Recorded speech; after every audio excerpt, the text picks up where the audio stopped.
Indian national Lokdal party और Congress party के बीच तीसरे मोर्चे को लेकर के सियासी खिचड़ी पक रही है। भले ही दोनों दल के नेता इस बात को अस्वीकार कर रहे हों, लेकिन आपको बता दें, अभय सिंह चौटाला की पदयात्रा को लेकर के इंडियन नेशनल लोकदल पार्टी ने पूरा रोड मैप तैयार कर लिया है। इनेलो ने कहा है कि मानेसर, गुरुग्राम और फरीदाबाद के नगर निगम चुनाव में इंडियन नेशनल लोकदल पार्टी नहीं लड़ेगी, यानी कि इनेलो का कोई भी प्रत्याशी वहां पर खड़ा नहीं होगा। अब सवाल यह उठता है कि जो इंडियन नेशनल लोकदल पार्टी का वोट बैंक है वो किसके समर्थन में वहां पर मतदान करेगा, क्या जजपा या भाजपा के पक्ष में मतदान करेगा। तो इसको लेकर के सीधा सीधा संकेत है, क्रॉस का निशान मिलता है कि कभी भी नहीं जजपा और भाजपा गठबंधन को वोट दिलाएगा।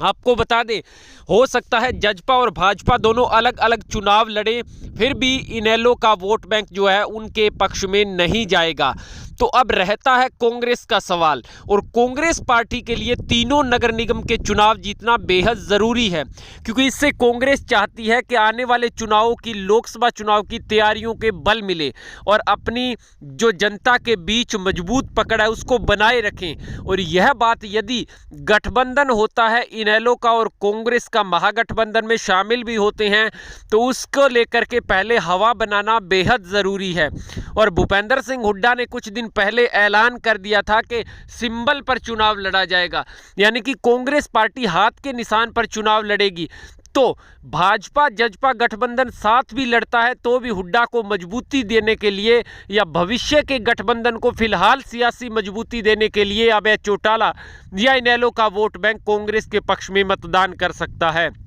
ताकि आने वाले समय में तीनों नगर निगम चुनाव जीतने के बाद एक हवा और एक मैसेज जनता के बीच जाए कि कांग्रेस पार्टी मजबूत हो रही है और लोकसभा चुनाव 2024 में गठबंधन के सामने चुनाव लड़ा जाए। वैसे आपको बता दें, नेताओं के मनभेद अवश्य है, लेकिन ओम प्रकाश चौटाला लगातार कांग्रेस पार्टी के बड़े शीर्ष नेताओं से मुलाकात कर रहे हैं। गुलाम नबी आज़ाद से मुलाकात की, फारूक अब्दुल्ला से मुलाकात की और हिमाचल प्रदेश के सीएम सुखविंदर सिंह सुक्खू से मुलाकात की।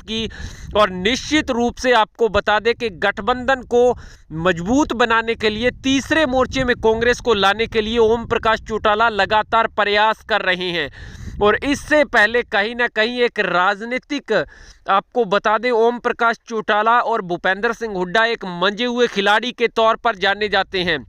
यानी अब भाजपा जजपा गठबंधन यदि मिलकर के भी चुनाव लड़े तो भी भूपेंद्र सिंह हुड्डा कड़ी टक्कर दे सकते हैं, क्योंकि इनेलो का वोट बैंक इनडायरेक्ट रूप से उनके साथ है। और यदि